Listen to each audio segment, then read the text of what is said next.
নমস্কার দর্শক বন্ধু, ফাইনালি আমরা সুপ্রিয়া লাইফ সায়েন্স থেকে ফুল প্রফিট বুকিং এর কল দিলাম আমাদের পেড মেম্বারদেরকে এবং পেড মেম্বাররা সেই 320 টাকা থেকে আজকে 850 3 গুণের একটু কম রিটার্নে ফুল প্রফিট বুকিং করতে পেরেছে। এবং মজার ব্যাপার, এই 320 থেকে 850 মধ্যে প্রচুর রিপিট বাই কলও ছিল, মানে 450 500তে 550 600, আবার রিসেন্ট 700 টাকার কাছাকাছিও রিপিট বাই কল ছিল, সেখান থেকেও কিন্তু সবাই ওভারঅল প্রফিটে বুক হয়েছে। এবং আরো ইন্টারেস্টিং, আমরা এই শেয়ারটা কিন্তু ইউটিউবে ফ্রি ভিডিওতেও কভার করেছিলাম, সেই ভিডিওর লিংক এখানে পেয়ে যাবেন বা পরেও আপনারা ভিডিওটা দেখতে পারেন। সেই ইউটিউবে যখন বিজনেসটা কভার করেছিলাম তার থেকেও কিন্তু আজকের দিনে প্রাইস অলমোস্ট ডাবল। তবে মনে রাখবেন, just because of Supriya life science 3 গুণের মতো রিটার্ন দিয়েছে মানে এই নয় যে কালকে যে রেকমেন্ডেশন দেবো সেটাও 3 গুণ রিটার্ন দেবে, বা কালকে যদি কোনো ইউটিউব কোনো শেয়ার নিয়ে ডিসকাস করি সেটাও ডাবল হয়ে যাবে, এমন কিন্তু সেরকম নয়। এবং আজকের এই ভিডিওতে মোস্ট ইম্পর্টেন্টলি আমরা যেটা আলোচনা করব যে কেন আমরা ফুল প্রফিট বুকিং কল দিলাম এবং কখন কোনো শেয়ারে, যেটা সব থেকে কনফিউজিং পার্ট, শেয়ারের দাম বেড়ে গেল বা শেয়ার কারেকশন হলো, যে কেন বা কখন কি সিচুয়েশনে আমরা এক্সিট করব, কি সিচুয়েশনে এক্সিট করব না, এবং কি তার ইফ অ্যান্ড এলস হতে পারে, সেই সমস্ত কিছু সুপ্রিয়া লাইফ সায়েন্সের এক্সাম্পল দিয়ে এবং আরও একটা দুটো শেয়ারের এক্সাম্পল নিয়ে কিন্তু ডিটেলসে বলবো, যেটা ম্যাক্সিমাম ইনভেস্টারদের কাছে একটা মোস্ট কনফিউজিং পার্ট। মানে শেয়ারের দাম কিছুটা পড়ে গেল, তখন কি বুক করব নাকি আরও কিনবো নাকি কি করব, এই কনসার্নটাই অ্যাড্রেস হবে আজকের এই ভিডিওতে। আমি প্রসেনজিৎ পাল 2010 সাল থেকে ইন্ডিয়ান শেয়ার মার্কেটে একজন ফুল টাইম ইনভেস্টর, এবং আমাদের কোম্পানি পল অ্যাসেট যেমন সেবি রেজিস্টার্ড রিসার্চ অ্যানালিস্ট রিটেল ইনভেস্টরদের ইকুইটি অ্যাডভাইজারি সার্ভিস প্রোভাইড করে, ঠিক তেমনই সেবি রেজিস্টার্ড ফান্ড ম্যানেজার যারা আমরা আলট্রা হাই নেটওয়ার্থ ইন্ডিভিজুয়ালদের এআইএফ মানে পুরো ফান্ড ম্যানেজমেন্ট সার্ভিস অফার করে থাকি। এবং আমারই শেয়ার বাজারের এক্সপিরিয়েন্স নিয়ে লেখা দুটি বই, অ্যামাজন ইন্ডিয়া এবং ফ্লিপকার্ট বেস্ট সেলার, আপনারা যদি চান সেই বইগুলোর বেঙ্গলি ভার্সন কালেক্ট করে পড়তে পারেন, কারণ just for is of language simply Prosenjit Paul Bengali books এইটা অ্যামাজন বা ফ্লিপকার্টে যদি আপনারা সার্চ করেন তাহলে দেখবেন বেঙ্গলি ভার্সন পেয়ে যাবেন, বইয়ের ডিটেলস পেয়ে যাবেন, সেগুলো দেখে আপনারা ডিসাইড করতে পারেন। প্রথমেই আমরা সংক্ষেপে জেনে নেব যে কেন সুপ্রিয়া লাইফ সায়েন্স থেকে ফুল প্রফিট বুকিং এর কল দিলাম, এবং তার সঙ্গে যেটা জানবো যে এই কখন এক্সিট করা, মানে শেয়ারের দাম পড়লে এক্সিট করব না কি করব, এই ডিসিশনটা কিভাবে আসে। প্রথমত বলে রাখি, দেখুন, একটা শেয়ার বাই করার ডিসিশন অনেক ইজি, মানে শেয়ার রিসার্চ করে যে এটা কিনতে হবে বা এই প্রাইসে আন্ডার ভ্যালুড কিনতে হবে, এটা অনেক ইজি। কিন্তু যারা মানে প্র্যাকটিক্যালি শেয়ার মার্কেটে আছেন তারা নিজেরাও জানেন তার থেকে অনেক অনেক বেশি কঠিন যে কখন বিক্রি করব বা শেয়ারের দামটা পড়ে গেলে ধরে রাখবো নাকি কি করব। অনেক সময় হবে আপনাদের দেখবেন যে বিক্রি করলেন, তারপর শেয়ারের দাম অনেক বেড়ে গেল, বা কখনো বিক্রি করলেন না, দাম অনেক পড়ে গেল। তো এই জিনিসগুলোর ফোকাসে রেখেই আলোচনাটা। তো সুপ্রিয়া লাইফ সায়েন্সের যেমন যেহেতু এক্সাম্পল আমরা ইউটিউব ভিডিওতেও প্রচুর কভার করেছি, এবং এই প্রফিট বুকিং কলটা আমরা পেড মেম্বারদের দিয়েছি 7th of জুলাই, এমন এই যে ফ্রি ভিডিও সেটা তার 5-6 দিন পরে রিলিজ করবে, কারণ অবভিয়াসলি পেড মেম্বারদের যখন আমরা কল দিই মেক শিওর করি তারপরে 4-5 দিন 3-4 দিন একটা এনাফ টাইম পিরিয়ড পেয়ে যায়, যাতে করে মানে খুব ইজিলি এক্সিট অ্যান্ড অল সব কিছু হয়ে যায়, তারপরে এই ভিডিও আমরা পাবলিক করব। তো ব্যাপারটা হচ্ছে সুপ্রিয়া লাইফ সায়েন্স কেটামিন বলে একটা কন্ট্রোলড সাবস্টেন্স ম্যানুফ্যাকচার করে এবং সেল করে। আমরা যে ডিটেলড ইউটিউবে ভিডিও দিয়েছিলাম তাতে করে পুরো ডিটেলসে আমরা বিজনেস আলোচনা করেছিলাম। তো মানে খুব ইজি বেঙ্গলিতে বোঝানোর জন্য আমি এইটা বলি যে প্রবলেমটা কি হয়েছে, এই কেটামিন যখন এক্সপোর্ট করে মানে বাইরের দেশে পাঠায়, তো তার জন্য নার্কোটিক্স ডিপার্টমেন্টের সার্টিফিকেশন লাগে, প্লাস অনেক মানে যেহেতু ফার্মা কোম্পানি বুঝতেই পারছেন, ইউএস এফডিএ, চাইনিজ রেগুলেটর, মানে প্রচুর রেগুলেটরি সার্টিফিকেশন অ্যান্ড অল লাগে। তো রিসেন্ট এই জুলাই মাসে খবর এসেছে কি হলো, এই সুপ্রিয়া লাইফ সায়েন্সের যিনি মানে সেলসের ম্যানেজার তাকে অ্যারেস্ট করে নিয়েছে। কেন না, এই যে কেটামিন যেটা সে এক্সপোর্ট করে, সেই এক্সপোর্ট করে পাঠানোর সময় তাদের যে সার্টিফিকেশন, সেই সার্টিফিকেশনটা এক্সপায়ার্ড হয়ে যায়, মানে সেই সার্টিফিকেশন ভ্যালিড ছিল না। এবং এটা একটা খুব সিরিয়াস অফেন্স, মানে খুব সাদা বাংলায় বললে ধরে নিন আপনি একটা মানে ড্রাগ পাঠাচ্ছেন এবং সেই ড্রাগ পাঠানোর জন্য আপনার কাছে প্রপার লাইসেন্স নেই। তো এই রকম একটা ঘটনা ঘটেছে এবং এর জন্য শেয়ারের প্রাইসে কিন্তু কারেকশন এসেছে, 7-8% 9% মতো কারেকশন এসেছে। এবং সেই কারেকশন আসার পরেও আমরা এক্সিট অ্যালার্ট দিয়েছি, এবং সেই এক্সিট অ্যালার্টেও যেমন বললাম, যারা মানে অরিজিনাল মানে ইনিশিয়াল রেকমেন্ডেশন থেকে প্রায় 3 গুণের কাছাকাছি প্রফিট, আর যতই আমরা রিপিট বাই দেওয়া হয়েছে তার থেকেও ডাবল বা অনেক বেশি প্রফিটেও কিন্তু আমরা এক্সিট করতে পারছি। তো এবার এই যে ঘটনাটা ঘটলো, যে এই যে একটা ল্যাপস, তো এই ঘটনার পরে দুখানা জিনিস হতে পারে, মানে ফিউচারে দুটো জিনিস হতে পারে, সেখান থেকে আপনি বুঝতে পারবেন যে কি করে আমরা এক্সিট ডিসিশনটা নিচ্ছি। নাম্বার 1, আমরা যে ইমেল পাঠিয়েছি, দেখুন এই স্ক্রিনে ইমেল আসছে, ফার্স্ট আমরা লিখেছি কি বুল কেস। তো এখানে যেমন দেখতে পাচ্ছেন বুল কেস মানে হতেই পারে যে এইটা একটা জাস্ট প্রসিডিউরাল ল্যাপস, মানে একটা ক্লারিক্যাল এরর, মানে হয় না যে আমার কোনো ইন্টেনশন নেই খারাপ কিছু করার, বাট হয়ে গেছে। তো যেহেতু এটা প্রসিডিউরাল ল্যাপস এবং সেই সেই কারণে যখন এইটা জাজমেন্টের জন্য যাবে তখন যে জাজ সে কনসিডার করবে যে ঠিক আছে এটা একটা মিস্টেক হয়ে গেছে, কোনো কিছুই করবে না, তাড়াতাড়ি সব কিছু রেকটিফাই করে আবার বিজনেস অ্যাজ ইউজুয়াল কয়েক সপ্তাহের মধ্যে হয়ে যাবে। তো যদি এইটা হয়ে যায় তো তাহলে কিন্তু শেয়ারের দাম মানে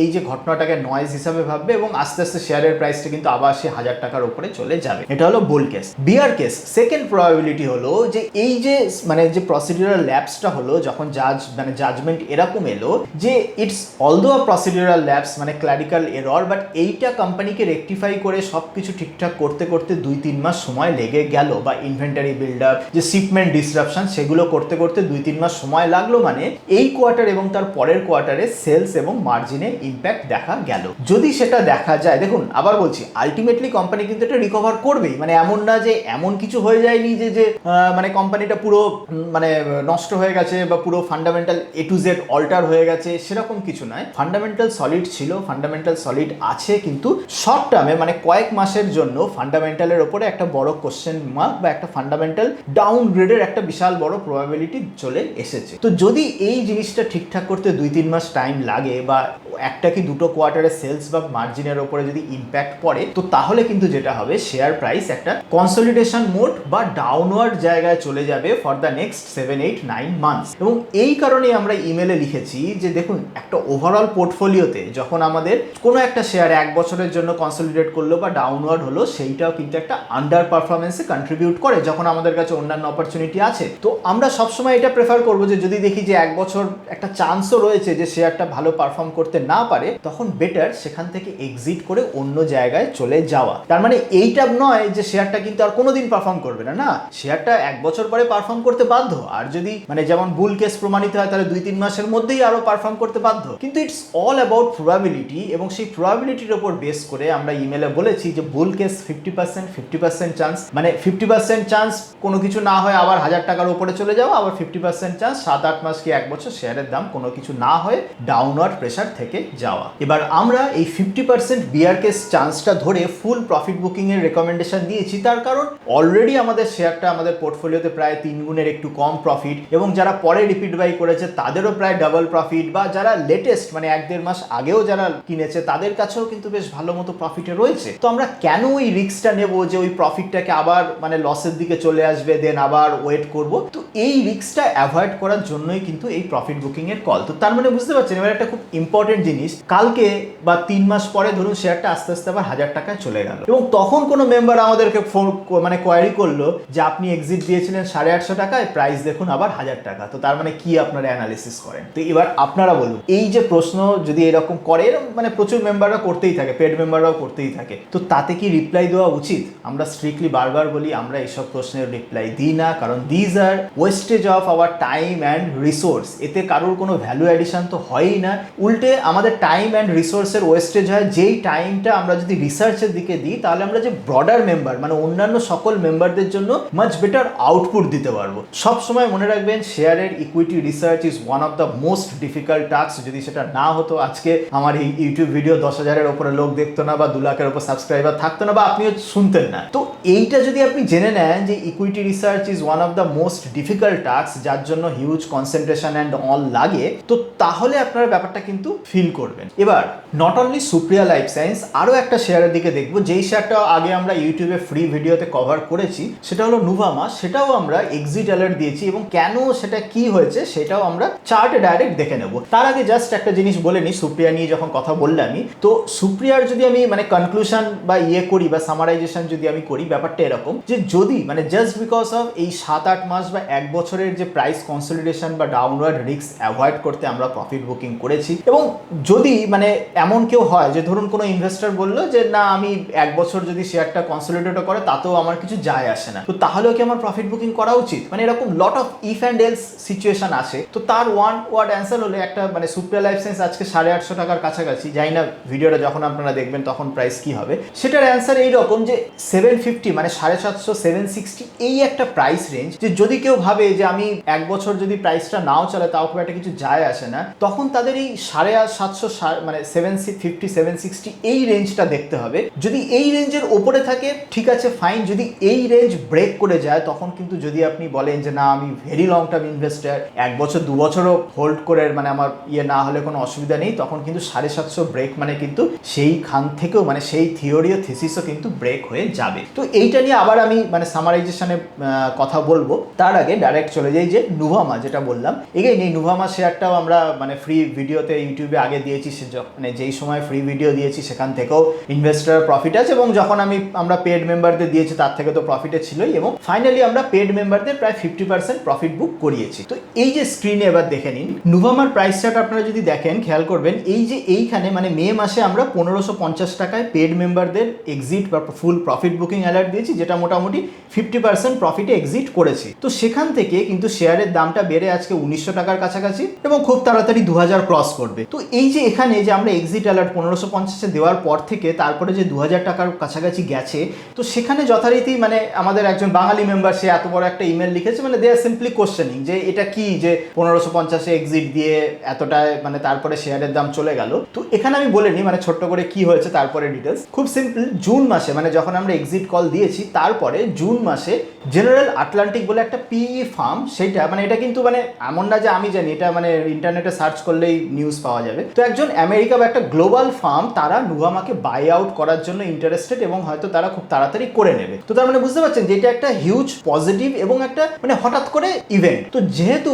এই তারা মানে বাই আউটের খবর এসেছে মার্কেটে, তো অটোমেটিক্যালি শেয়ারের প্রাইসটা রিরেট হচ্ছে। আবার যদি আপনারা চার্টের দিকে চলে যান, এবার আমি এইটা বলছি যে যদি এই নিউজটা না আসতো তো তাহলে কিন্তু প্রাইস এই 1500 টাকাতেই কনসলিডেট করতো, মানে এই যে এখানে যেমন যেটা করছেন। তো তাহলে আপনি বলবেন যে তাহলে আপনি এটা কিভাবে বলছেন। এর আরেকটা কারণ, আমি আরেকটা শেয়ার দেখাই, সেটা হচ্ছে 361, যেটার বিজনেস হচ্ছে সেম মানে নুভামার মতোই বিজনেস, মানে একদম নুভামার সঙ্গে খুব সিমিলারিটি। সেই 361 এর যখন আপনারা প্রাইস চার্ট দেখবেন, দেখুন শেয়ারের প্রাইস কিন্তু কনসলিডেট করছে। এই 361 কিন্তু এমন না যে এই মে মাসে যে লেভেল ছিল সেই মে মাসের লেভেল থেকে কিন্তু অনেকটা ব্রেকআউট করে গেছে, কিন্তু নুভামার দিকে যদি আপনি তাকান, নুভামা ব্রেকআউট করেছে, মানে বক্তব্য একটাই যে নুভামা করেছে তার জন্য কোম্পানির ফান্ডামেন্টাল বা হিউজ যে কিছু চেঞ্জেস হয়েছে সেটা নয়, জাস্ট বিকজ একটা জেনারেল আটলান্টিক বা যেটা একটা পিই ফার্ম বললাম হঠাৎ করে সেই নিউজটা এসেছে তার জন্য। এর মানেটা কি জানেন? মানেটা এইটা, আমরা প্রফিট বুকিং এর সময় যে র্যাশনাল দিয়েছিলাম, র্যাশনালটা এরকম ছিল যে নুভামার মতো শেয়ারকে যদি আউট পারফর্ম করতে হয় তাহলে ওভারঅল মার্কেটে বুলিশনেস লাগবে। তো আমাদের মনে হয়েছে যে 2026-এ ওভারঅল মার্কেটে ব্রড বেসড বুলিশনেস মানে সেই 2024-এর যেমন বুল রান হয়েছিল সেটার সম্ভাবনা কম, সেটা যতদিন না হচ্ছে নুভামা এই 2000 টাকার ওপরে যেতে পারবে না। তো আজকের দিনেও আমি বলবো আমাদের সেই অ্যানালিসিস কিন্তু সঠিক ছিল। স্টিল নুভামা কেন 2000-এর কাছাকাছি বা 2000-এর ওপরে যাচ্ছে? Just because it's all about lakh. হঠাৎ করে জুন মাসেই ওই খবরটা চলে এসেছে। আজকে যদি ওই খবরটা ডিসেম্বরে আসতো বা সামনের বছর আসতো তখন সেই জাম্পটা সামনের বছর হতো। এবার ওই খবরটা কখন আসবে সেটা তো কেউ জানা যায় না। তো এই কারণে আমরা কিন্তু ওই সমস্ত প্রশ্নের অ্যাভয়েড করি। এবার মজার ব্যাপারটা দেখুন, মানে যারা এই সমস্ত কোশ্চেন করে এমন অবভিয়াসলি তাদের আন্ডারস্ট্যান্ডিং নেই, এবং তার থেকেও বড় প্রবলেমটা হচ্ছে তারা জানার চেষ্টা করে না। মানে দেখুন, আমি নিজেও অনেক ব্যাপারে আমার নলেজ নেই, তো সেটা কোনো প্রবলেম না, নলেজ না থাকাটা কোনো প্রবলেম না। মানে আবার একটা যদি খুব সহজ এক্সাম্পল দিই, আমি প্লেন চালাতে হয় কিভাবে জানি না, ট্রেন চালাতে হয় কিভাবে জানি না, তো আমি প্লেন কিভাবে চালাতে হয় জানি না, তার জন্য আমরা কি করি, আমি প্লেনের টিকিট কাটি পয়সা দিয়ে এবং আমি মানে সিটে বসি যাতে করে পাইলট কো পাইলট তারা প্লেনটাকে চালিয়ে নিয়ে যায়। এবার ধরুন আমি মানে পয়সা দিয়ে প্লেনের টিকিট কেটে বসলাম, পাইলট প্লেন চালাচ্ছে, হঠাৎ মাঝ আকাশে টার্বুলেন্স শুরু হয়েছে। তো আমি কি করব? আমি সোজা পাইলটের দরজা খুলে পাইলটকে বলবো, এই আপনি এইভাবে ডান দিক দিয়ে যাবেন না, বাদিকে যান, ওপর দিয়ে যান, মেঘটাকে একটু সাইড কাটিয়ে যান, আপনি কি চালাচ্ছেন এগুলো। তো আমি কি সেটা করব? আমি সেটা করতে পারবো না। তার কারণ পাইলট স্ট্রিক্ট দরজা বন্ধ থাকে এবং ইটস মানে একটা আইনি অপরাধ। যদি কেউ ওরকম করার চেষ্টা করে তো তাহলে তার ফাইন হবে এবং সে সারা জীবন প্লেনেই চড়তে পারবে না। তো এটা একটা রুল রয়েছে, তো তার জন্য এই সমস্ত কাজগুলো করার কেউ সাহস পায় না। তো আপনারা মানে ইনফ্যাক্ট যদি কোনো পেড মেম্বারও আমাদেরকে যদি ওরকম ক্রস কোশ্চেন করেন যে এটা কেন ওটা কেন হলো, পাস্ট চার্ট দেখে এইসব কোশ্চেন করা খুব ইজি। তো এটা সেম, আপনি ধরে নিন প্লেনে বসে আছেন, টার্বুলেন্স হচ্ছে, আপনি ডাইরেক্ট পাইলটকে কোশ্চেন করছেন। তো পাইলট এই সময় কি করবে? পাইলটের কি উচিত ওই 10 জন লোক যারা কিছুই জানে না তাদের কথা শুনে প্লেনটাকে ডান দিক কাটানো বা দিক কাটানো, নাকি সে তার নিজের এক্সপিরিয়েন্স নিজের বুদ্ধি দিয়ে বিবেচনা করে সেই টার্বুলেন্স থেকে দূর করবে? অবভিয়াসলি যেহেতু গভর্নমেন্টের রুল আছে এবং যেহেতু প্লেনের দরজা পাইলটের দরজা কেউ বাইরে থেকে খুলতে পারে না, তো তাই পাইলট ইজ আ মানে সেফ পজিশন, তাকে ডিস্টার্ব করার কারো ক্ষমতা নেই। কিন্তু আনফর্চুনেটলি আমরা এমন একটা প্রফেশনে আছি যখন এই ডিস্টারবেন্স গুলো খুব আমাদের মানে প্রফেশনাল লাইফে খুব কমন। মানে খুব খারাপ লাগে এটা দেখলে যে যেমন বললাম নলেজ নেই, that's not a problem. Problem হচ্ছে যে জানার চেষ্টাটা নেই, এবং যখন জানার চেষ্টাই নেই তখন দেন হোয়াই ইউ আর মানে poking or পিঙ্গিং asking justification from me. এটাই একটা খুব মানে বেসিক জিনিস যেটা বললাম। জেনারেল আটলান্টিক নুভামা নিউজ এটা কিন্তু ইন্টারনেটে রয়েছে, এমন না যে বিশাল কিছু সিক্রেট। কেউ যদি একটু সার্চ করে যে হঠাৎ নুভামার দাম প্রাইসের দামটা কেন বাড়লো, এই রিজন পেয়ে যাবে। তো এই রিজন যখনই কেউ পেয়ে যাবে তার বোঝা উচিত যে যদি এই খবরটা না আসতো তাহলে কিন্তু শেয়ারের দাম আজকে ওই 1500 টাকা বা তার নিচে থাকতো, যেখানে আমরা প্রফিট বুকিং এর কল দিয়েছি। কারণ যখন প্রফিট বুকিং এর কল দিয়েছি তারপর থেকে আজ অব্দি এর মধ্যে কিন্তু এমন কিছু হয়নি যে কোম্পানি কোনো কোয়ার্টারলি রেজাল্ট পাবলিশ করেছে, বিজনেসের চেঞ্জ হয়েছে, কিচ্ছু হয়নি।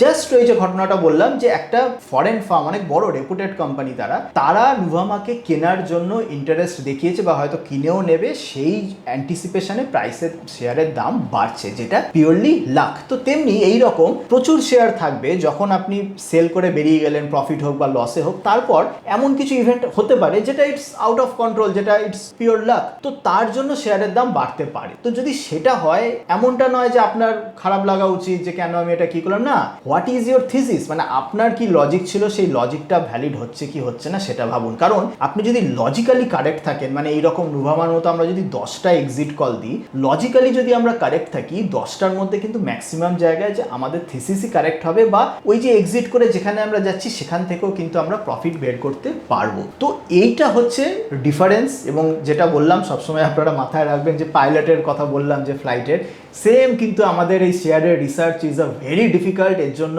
হিউজ কনসেন্ট্রেশন লাগে, হিউজ ডেডিকেশন লাগে। তো তার মানে বুঝতেই পারছেন 10 জন মানুষ যদি কেউ কোয়ারি করে বা কেউ যদি ফোনও করে, অবভিয়াসলি আমি ফোন ধরি না, এই জন্য আমি স্ট্রিক্টলি বলি আমি কোনোদিন কারোর সঙ্গে কথা বলা মানে আমার টাইম ওয়েস্ট করা, যেই টাইমটা আমার রিসার্চে লাগে। এবং এই রিসার্চ ইজ মানে খুবই ডেডিকেশন, খুব কনসেন্ট্রেশন, কারণ এভরিডে কিছু না কিছু নতুন ঘটনা ঘটছে, তার জন্য হিউজ অনেক কিছু লাগে। আমি যদি আমার কোনো টাইম এই ক্লায়েন্টদের সঙ্গে ফোনে কথা বলতে, ক্লায়েন্টদের সঙ্গে এইরকম জাস্টিফিকেশন দিতে ওয়েস্ট করি, তো তাহলে আমি আমার যে ওভারঅল যে ক্লায়েন্ট আছে তাদেরকে প্রপার অ্যাডভাইসারি সার্ভিস বা ডিসিশন মেকিং কিন্তু দিতে পারবো না। যার জন্য আগে করতাম, আগে আমিও ওরকম জাস্টিফিকেশন দিতাম, বড় বড় ইমেল লিখতাম। এখন পরিষ্কার বলা যে না, আপনারা পেড সার্ভিস নিন। তার জন্য যদি কেউ না নিতে চান, ভালো। ইনফ্যাক্ট আমাদের ওয়েবসাইটে 10টা রিজন লেখা থাকে why you should not take our subscription. এবং বারবার আমরা বলি আমাদের সাবস্ক্রিপশন খুব কম মানুষদের জন্য, ইনফ্যাক্ট ডিরেক্ট ইকুইটি ইনভেস্টিং সবার জন্য নয়। তো আপনারা জেনে রাখুন যে যদি আপনি কোশ্চেন করেন কেন এই শেয়ারের দাম এই আপনার রেকমেন্ড করার পর কেন এটা হয়েছে, প্রফিট বুক করার পর কেন এটা হয়েছে, আমরা কিন্তু ওই সমস্ত প্রশ্নের উত্তর দিই না, কারণ আমাদের টাইম অ্যান্ড এনার্জি অ্যান্ড রিসোর্সকে আমরা রিসার্চের কাজে ব্যবহার করতে প্রেফার করি। তো এবার আবার যদি আমি সেই পয়েন্টে চলে যাই, যে সামারাইজেশন করি যে কখন বিক্রি করব, কখন বিক্রি করব না, ইটস ভেরি ডিফিকাল্ট। মানে lot of if and else আছে। তবে হ্যাঁ, বেসড অন আপনার প্রোফাইল, মানে বেসড অন ইনভেস্টার্স রিকোয়ারমেন্ট, অনেক কিছু ইফ অ্যান্ড এলসের ডিসিশন নেওয়া যায়। তো একটা জিনিস যেটা বললাম, যে আবার যদি সেই সুপ্রিয়া লাইফ সায়েন্সের সামারাইজেশন বললাম, যে যেহেতু সুপ্রিয়া লাইফ সায়েন্সের মতো শেয়ার বা যদি অন্য কোনো শেয়ারও থাকে যেখানে আমরা অনেকটা প্রফিটে থাকি, সেইখানে এমন কিছু একটা প্রবাবিলিটি দেখা দিচ্ছে যে যেটা প্রফিট কম হতে পারে, you should prefer profit booking. হতে পারে সেই প্রবাবিলিটিটা না এলো, শেয়ারের দাম আবার বাড়তে থাকলো, তাতে করে কিন্তু আফসোস করার কিছু নেই, because you acted based on your logic, based on some thesis. এবার অবভিয়াসলি এটা আমি মানে জাস্ট দুটো শেয়ারের এক্সাম্পল দিলাম। এবার ইন জেনারেল প্রচুর ইনভেস্টারদের এই প্রবলেমটা হয় যে একটা শেয়ারের দাম পড়লো, এবার সেই পড়লে কি আরো কিনবে, নাকি বিক্রি করে বেরিয়ে যাবে, নাকি লস বুক করবে। প্রফিটে থাকলে বিক্রি করে বেরিয়ে আসাটা সোজা, যদি সেটা লসে থাকে আরো কঠিন হয়ে যায়। এবং আমরা বারবার বলি লসে থাকলে এমন হতে পারে যদি আপনি লস বুক না করেন সেইটা আরো নিচের দিকে চলে যেতে পারে, সেটা আরো খারাপ। এই জন্য লস বুক করাটাও দরকার। এবং আবার যদি উল্টোটা হয় যে আপনি লস বুক করে নিলেন, তারপরে শেয়ারের দাম অনেক বেড়ে গেল, সেটাও ভুল। তাহলে এই জিনিসগুলোকে কিভাবে ম্যানেজ করা যায়, তার জন্য বেসিক কিছু রুল আছে। অবভিয়াসলি খুব কঠিন, মানে জেনারেলাইজড কিছু নেই, বাট বেসিক কিছু রুল আছে। সেইটা নিয়ে যদি আপনারা ভিডিও চান তাহলে আপনারা কমেন্টে লিখুন next video on exit strategy or next video on sell strategy. তো তাহলে আমি কি করব, জেনারেলাইজড কিছু রুলস অ্যান্ড দেবো, যে কিছু মানে প্যাটার্ন বলে দেবো যেটা ওভারঅল অনেক শেয়ারের ক্ষেত্রে অ্যাপ্লিকেবল হবে। আবার বলছি, এটা কিন্তু অনেক কঠিন জিনিস, এবং এর জন্যই আজকে যত ফান্ড ম্যানেজার আছে বা আমরাও করেছি আমাদের যে AIF ফান্ড, সেখানে যে মানুষেরা কোটি কোটি টাকা, মানে সেখানে মিনিমাম ইনভেস্টমেন্টই হচ্ছে 1 crore, সেখানে কোটি কোটি টাকা আমাদেরকে দিয়ে আমরা যে সেই ম্যানেজ করছি, অবভিয়াসলি সেবি রেগুলেটেড, মানে ফুললি সিকিউর অ্যান্ড সেফ। তো আমাদের রিকোয়ারমেন্টটা, মানে প্রফেশনাল রিকোয়ারমেন্টটা কিন্তু এই কারণে, মানে অনেক কঠিন জিনিসকে সামলানোর জন্য। বাট সব কিছু কঠিন জিনিস আমাদের যেটা প্রচেষ্টা থাকে, দেখবেন ইউটিউব ভিডিওতে যতই কঠিন জিনিস হোক আমি চেষ্টা করি খুব ইজিলি এক্সপ্লেন করার। সেই কঠিন জিনিসেরও কিছু কিছু ইজি স্ট্যান্ডার্ড সলিউশন আছে, মানে not a full proof solution, but 70-80% কেসে ওই জিনিসগুলো ইউজ করে একজন সাধারণ ইনভেস্টারও কিন্তু বেঁচে যাবে। তো সেইটা কি, সেটা নিয়ে যদি আপনারা চান, মানে সেই নিয়ে যদি ভিডিও দিই, যে আমি জাস্ট বলবো 2 কি 3টে জিনিস ফলো করতে, তাতে আপনি অনেক ইজি হবে। ওই শেয়ারের দামটা পড়ে গেল, আপনারা কি বিক্রি করে বেরিয়ে আসবেন, লসে থাকলেও বিক্রি করবেন না, প্রফিটে থাকলে বিক্রি করবেন না, এই জিনিসগুলো বোঝার ক্ষেত্রে।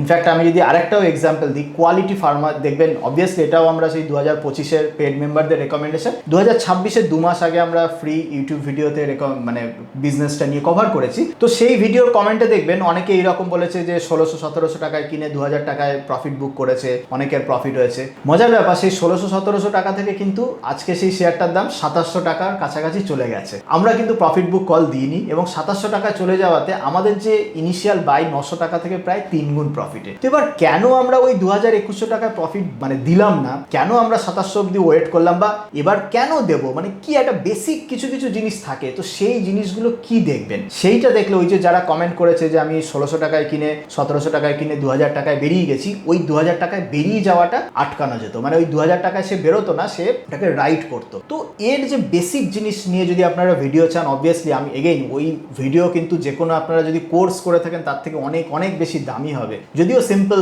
জিনিস। তো তাহলে আপনারা কমেন্টে করুন যে next video on exit strategy, on next video on sales strategy, next video আমরা সেই নিয়ে ডিটেলসে বলবো। তবে হ্যাঁ, যেমন বললাম যে যত বেশি কমেন্ট করবেন, যত বেশি এনগেজমেন্ট আসবে, লাইক বা শেয়ার যাই বলেন না কেন, তত ইউটিউবও কিন্তু আমাদের মোটিভেট করে মোর ভিডিও দেওয়ার জন্য। ইউটিউব থেকেও নোটিফিকেশন বা ইউটিউব থেকেও আসে। তো এই কারণে যত বেশি লাইক, শেয়ার, সাবস্ক্রাইব এগুলো হয়, মানে এগুলো আপনাদের জন্য ফ্রি অফ কস্ট, ইউটিউব প্ল্যাটফর্মটাই ফ্রি অফ কস্ট। বাট আমাদের ওই একটা মানে ডিসিশন কাজ করে যে কেন আমরা ওই সাবজেক্ট রিলেটেড ভিডিও করব আর কেনই বা করব না। তো তাহলে আপনারা আপনাদের কমেন্টে মতামত জানান যে কি মনে হয়, আপনারা কি দেখে সেল করেন, বা কি কি জায়গায় এই প্রবলেম ফেস করেছেন যে সেল করার পরে শেয়ারের দাম অনেক বেড়ে গেছে, আফসোস হয়েছে, বা সেল করেননি উল্টে শেয়ারের দাম পড়ে গেছে, তখনও আফসোস হয়েছে। এই সমস্ত অভিজ্ঞতা নিয়ে জানান। আর যদি ওই রকম ভিডিও পেতে চান তাহলে next video on sales strategy নিয়ে জানান। আর সুপ্রিয়া লাইফ সায়েন্স বা নুভামা থেকে আপনারা কে কত % প্রফিট বুক করেছেন সেটাও অতি অবশ্যই জানাবেন, কারণ তাতে কি হয়, এগেইন একটা ইকোসিস্টেম বিল্ডিং হয়। সেখান থেকে মানে আপনি মানে যদি কেউ ভাবে যাচ্ছে আমি সুপ্রিয়া লাইফ সায়েন্স এখান থেকে এতটাই প্রফিট বুক করেছি, সেখান থেকে কি হচ্ছে যে তার ঠিক আছে, আপনি আপনার নিজের থিসিসই ভ্যালিডেট করছেন যে হ্যাঁ মোটামুটি ঠিকঠাক করেছেন বা মোটামুটি ঠিকঠাক হয়নি আর কি। তো এগেইন এই সুপ্রিয়া লাইফ সায়েন্স এবং নুভামা নিয়ে যখন আমরা ডিসকাস করলামই, তখন আপনারা কমেন্ট সেকশনে জানান। আমি শিওর প্রচুর ইনভেস্টাররা এই দুটো শেয়ার থেকে প্রফিট বুক করে থাকবেন। তো কে কত % প্রফিট বুক করেছেন, কে এখনো হোল্ড করছেন বা কেন হোল্ড করছেন, তো এই সমস্ত কমেন্ট আমি দেখবো, যদি দরকার হয় রিপ্লাই দিতে পারি। বাট হ্যাঁ, ওই কত কমেন্ট আসছে যে next video on exit strategy বা next video on sales strategy, সেই ওয়াইজ আমরা আগামী ভিডিও করব। চলুন তাহলে আজকের মতো এই পর্যন্তই, দেখা হবে অন্য কোনো দিন অন্য কোনো টপিক নিয়ে। ততদিন ভালো থাকবেন, হ্যাপি ইনভেস্টিং।